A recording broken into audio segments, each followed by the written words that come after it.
नमस्कार, मैं शिवानी रतूड़ी आर्यभट्ट टाइम्स में आपका स्वागत करती हूँ। 9 सितंबर 2025 को हुए उपराष्ट्रपति चुनाव में एनडीए ने बाजी मार ली है। महाराष्ट्र के राज्यपाल और एनडीए के उम्मीदवार सीपी राधाकृष्णन ने विपक्षी गठबंधन इंडिया के प्रत्याशी सुदर्शन रेड्डी को बड़े अंतर से शिकस्त दे दी है। कुल 778 मतदाताओं में से 781 ने अपने मताधिकार का प्रयोग किया है, जिसमें से राधाकृष्ण को 452 वोट मिले हैं, जबकि रेड्डी 300 वोटों पर ही सिमट गए। रिजल्ट आते ही सियासी बयानबाजी का दौर शुरू हो गया। जेडीयू के वरिष्ठ नेता केसी त्यागी ने कहा कि राधाकृष्ण की जीत पहले से दिन ही से तय थी। उन्होंने राधाकृष्ण की पुरानी राजनीतिक सक्रियता का जिक्र करते हुए कहा कि 1978 में जब चौधरी चरण सिंह की किसान रैली में वे शामिल थे, चंद्रशेखर जी की पदयात्रा में भी कदम से कदम मिलाया था।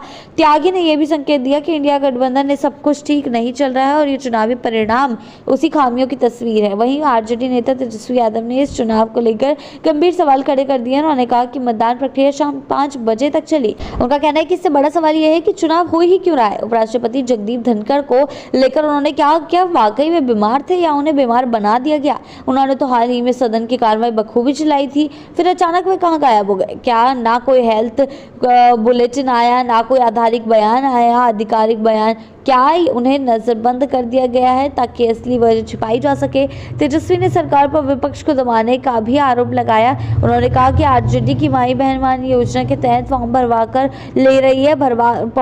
भरवा रही है, साथ ही साथ जनता इसमें बढ़ चढ़कर हिस्सा भी ले रही है, लेकिन इस लोकतांत्रिक प्रक्रिया के बीच उनके कार्यकर्ताओं को गिरफ्तार किया जा रहा है। उन्होंने सवाल उठाया कि हम कौन से गैरकानूनी काम कर रहे हैं। अगर हम लोगों तक योजनाओं पहुंचा रहे हैं तो उसमें डराने और धमकाने की क्या जरूरत है। एक और जहां एनडीए इस जीत को विपक्ष की विफल रणनीति और आंतरिक मतभेद का परिणाम बता रही है, वहीं इंडिया गठबंधन अब हार को राजनीतिक साजिश और दबाव की राजनीति करार दे रही है। हालांकि इस चुनाव परिणाम ने एक बार फिर साफ कर दिया है कि एनडीए की पकड़ फिलहाल संसद में मजबूत बनी हुई है, लेकिन विपक्ष की तरफ से उठाए गए सवाल और आक्रामक तेवर ये इशारा कर रहे हैं कि राजनीतिक संघर्ष अब और तीव्र होगा। चुनाव नतीजे तो सामने आ गए हैं, लेकिन असली राजनीतिक लड़ाई शायद अब शुरू हो रही है।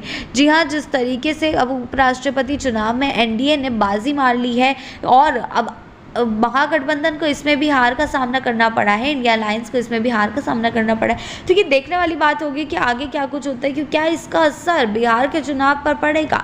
क्या ये देखा जाएगा कि किस तरीके से बिहार में चुनाव हो रहे हैं और उससे पहले एनडीए को पहले ही उपराष्ट्रपति पद पर जीत मिल चुकी है, जीत दर्ज उन्होंने कर ली है। लेकिन आगे चलकर क्या कुछ होता है ये देखने वाली बात होगी। किस तरीके से माहौल गर्माता है, चुनाव की सियासत में पूरी की पूरी सियासत जो पलटती है वो भी देखने वाली बात होगी।